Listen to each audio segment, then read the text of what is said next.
John Hall from right here, Shrewsbury, lent me a Cleo pen. Actually, he lent me 3 Cleo pens, but I'm going to only cover this one in this video. I've done the other 2 in a separate video. Okay, because that is the classic model, and this is the Cleo Skribent The Skribent model. Okay, slightly different model, and with an 18 karat nib. The other ones have steel on 14K. This is an 18K nib. Okay, let me see if there's anything else I have to tell you. It's a gold trim, and there is black or blue. This happens to be the black finish available. Fairly thin pen, but rather nice. This is a cartridge converter filled pen. I think that's what I had to tell you about it. These are not cheap. It's a UK company, but just to give you a price in US dollars, $415. That's interesting. So I'll come back to that. First thing I'll do is show you the parts of the pen, then I'll do a writing sample, and I'll tell you what I like about it, what I not like about it. Let's get started. Okay, let's have a better look at this Cleo The Skribent. But first let's check out the box. Simple box, white cardboard outer sleeve. Simple cardboard box, has a little pen bed, you can lift it up. In there is a booklet, and the booklet has filling instructions, a little bit of history about the company and all that, lifetime warranty and all that, which I think is rather nice. Not every cartridge pen company offers lifelong warranty anymore, so that's actually quite cool. Okay, let's look at this pen. The Skribent. It has some pretty cool features, I think. This is the black version. There is also a blue available, but the black and gold is of course a very classic combination. This is a Lamy Safari, just so you can see side by side. I would say it is about the same length, maybe a tiny bit longer, but it's definitely a bit thinner, a slightly thinner pen. Okay, let's cover the parts. On top, right there, you have that C, Cleo Skribent C, right? It's on the box as well. I like that it's actually red on gold. That's a nice eye for detail. Have that sort of circle around it, which I think is quite cute. But one of my favorite features on this pen is the clip, and I'll tell you why. If you look at it straight on like this, it doesn't look that fancy. But if you turn it over, I think that is actually quite refined. And I know that this is not for everyone, but that does look really neat to me. Pretty stiff, but it works. We have a center band that says made in Germany and Cleo. Little gold ring there. Barrel tapers down quite a bit. Gold ring there, gold little end cap right at the bottom. Pen unscrews and does so in about 1.5 turns, I think. Yeah, about 1.5 turns. And then you have the nib. 18K, has the Cleo C on it again, and says Cleo Skribent 18 karat, and in this case medium. Cartridge converter, gold metal part, nice, not actual gold, but nice that they try to match up the trim a bit. Section, slightly slightly hourglass shaped, a little wider here and there than it is in the center, and that makes for a pretty comfortable section to hold. Nib is number 5, and it's definitely a thinner pen. If you really want to, it posts, and it posts rather deeply. So when you post it, it's not giant, and I think that is actually a very nice proportion. I'm not an enormous fan of thinner pens myself, but I know that there are people who are, and I think for those people this will be quite nice. Posting is actually secure, but you kind of have to do it straight on. To the side, I find the cap sticks less than when you align the clip and the nib, which is interesting. Of course, what I would love to see is this pen in the piston filled version, because the Cleo Skribent Classic comes as a cartridge converter or as a piston filled pen. But this one is cartridge converter only. So as I said, nice in hand, good posting, not bad at all. What we really need to see, what you really want to see how the pen writes.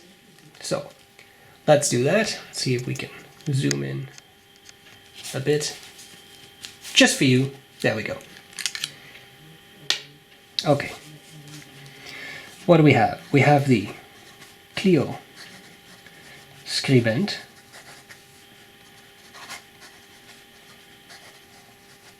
The Skribent. The nib is 18K medium and the ink is just watermelon blue, which really not that bad. There was a little bit of a startup issue there, as you saw, but in all I found this pen to write rather nicely. Good rich flow. You can see the ink is really nice and dark and saturated. It is a wet writer.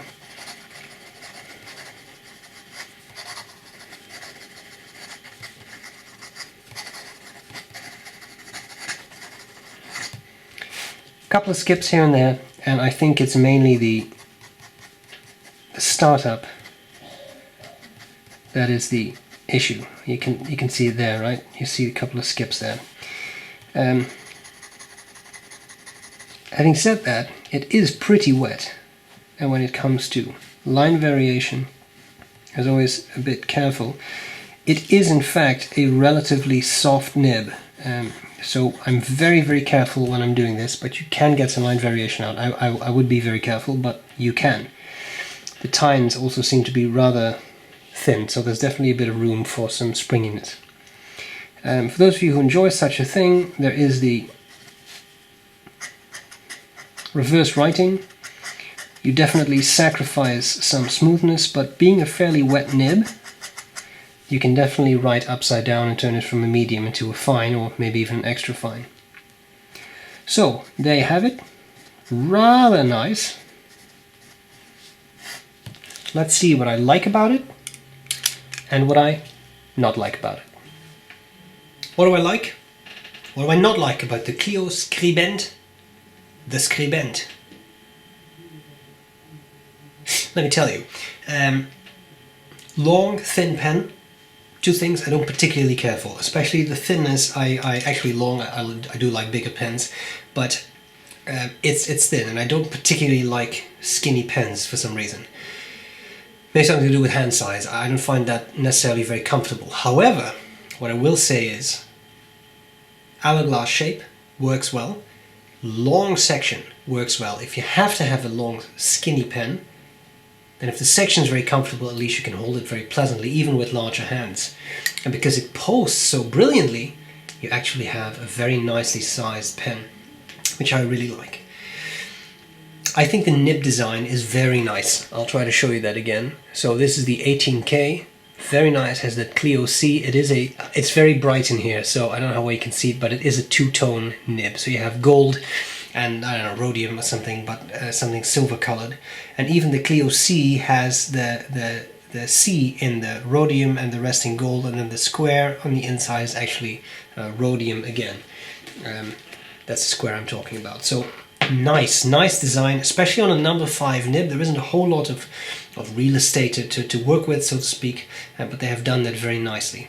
And as a nib, very nice. I really like. I'm doodling with it again, but I mean, it's relatively soft. It's smooth. It is a pleasant writer, so I did really enjoy that. The posting I mentioned. The one thing that I really wanted to mention again is I really love that clip. I don't typically spend a lot of attention on clips, but this, from the front it's kind of okay, but from the side, that is really delicate. I think that's the word I was looking for. It looks delicate in a positive way, like a very nice, sort of dainty, pleasant design, which I really like. So that's really quite good. So I like that. What about things I don't like so much? Well, there's two things. I'll start with the first one because it's not necessarily very fair, but I have in my hands 3 Cleo Skribent pens, and all 3 of them are pretty skinny. I would love to see them make a girthier pen.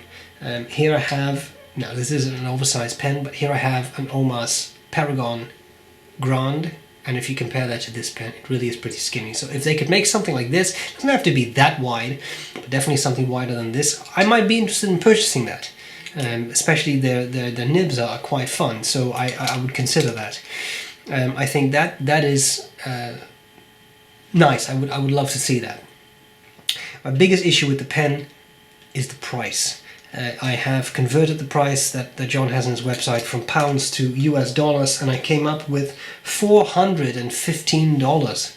Now that's no joke. It's not uncommon, but that is a price that is kind of putting you in the area of some pretty fancy pens. For example, my classic pens LM1, which I don't have at hand here, but that's classic pens. It's a limited edition pen, not very limited, there's 500 of them, but it's diffusion bonded acrylic, so it's not a fancy precious metal or anything. It's a very pretty pen, also with an 18K nib, but that was $500. So this at $415, that's also a cartridge converter. You're also almost coming to the point of the not super limited editions. You're getting to the point of some of the really high-end Watermans and Parkers. And I don't know if this pen is really that. Now, what I can say, of course, this is a bit of a subjective statement. Is it really sort of that type of flagship pen? That's subjective. What I can say objectively, as far as I'm concerned, is it's well made. It has some nice features like a fancy clip. And most importantly, the nib is very, very pleasant. It is a very pleasant nib to use. So you pay a lot, you also get a very pleasant nib. But at the end of the day, it is a metal cartridge converter filled pen with a number 5, it's not even number 6, 18K nib. So the bottom line, a nice pen, good eye for detail with the clip, with the nice actually 3-color finial with gold, black and red in there. It posts very nicely, that's a good eye for detail, a nice 18 karat bicolor nib, so there is eye for detail, but the price is high. That's all I can say about it. Whether that's worth it for you, that's of course up to you, but you can decide now that you've seen the review. Guys, I hope this was useful. A very kind thank you to John Hall for lending me the pens. I really appreciate it, and I'm glad to see you later. Bye bye. Bye.